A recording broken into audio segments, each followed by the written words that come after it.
Question में दे रखा है if a greater than b, a and b are positive integer such that a plus b plus A B बराबर 90, एक equation given है और आपसे वैल्यू पूछ ली गई है। तो आप ध्यान से देखोगे तो दो वेरिएबल है और एक ही इक्वेशन है।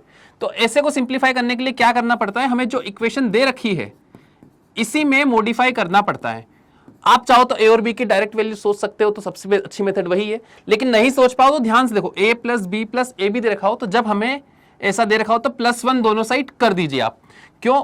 उसके बाद आप यहां से b कॉमन निकालिए, तो जैसे ही b कॉमन निकालेंगे तो कितना बचेगा 1 प्लस ए, यहां से भी एक 1 कॉमन निकाल लो, 1 कॉमन निकालोगे तो कितना बचेगा 1 प्लस 1 बराबर 91, 1 प्लस ए कॉमन आ गया तो कितना बचा 1 प्लस ए 1 प्लस बी बराबर 91।